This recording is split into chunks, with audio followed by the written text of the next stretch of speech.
Ken Clark, Kenclark. All right, and what's your title or who are you here with? My name is Ken Clark. Obviously, I represent KC 1400 Media Group, as well as Tiger Talk with the 1400 Club. We cover all things Jackson State University. We got four players out here in the HBCU Legacy Bowl. My first time making it, so I had to make sure I got out here this year so I can cover our guys. Definitely. Yeah. With the Legacy Bowl highlighting football culture at HBCUs, how do you believe this will impact the culture of football at HBCUs in general? I think what it does is it shines a bigger light on the HBCU as a whole. I mean, one of the things that when we talk about HBCU football that we speak to is that the lack of eyes, the lack of coverage. So HBCU Legacy Bowl it's intentional. It's intentional about highlighting HBCUs. You got many from all different levels of it, whether D2, D1, SWAC, MEAC, you name it. And this gives them an opportunity to come in and be exclusive. They get the scouts to come out here and give them their own event. Now, granted, we would love to be at the Combine, right? But nevertheless, it doesn't hurt to have an extra event that highlights not just the football, but the culture that's around HBCUs. So, and that's what makes HBCUs so special.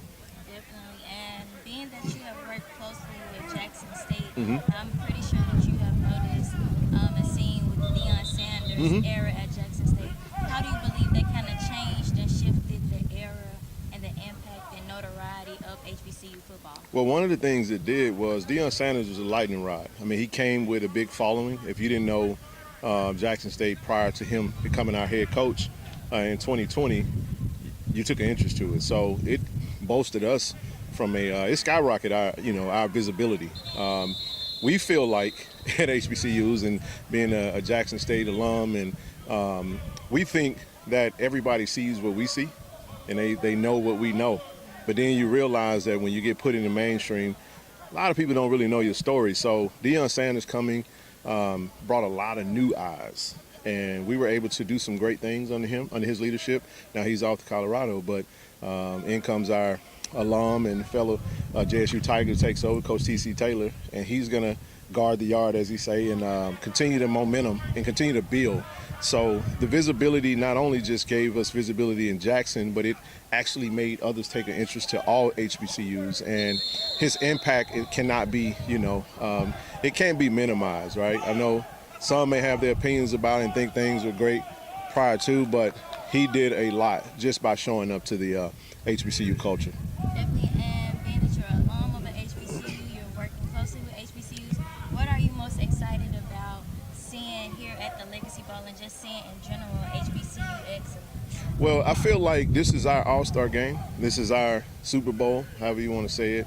That's why it was important to be here. I didn't get a chance to make it last year, and those that did make it talked to me about just how great the event was.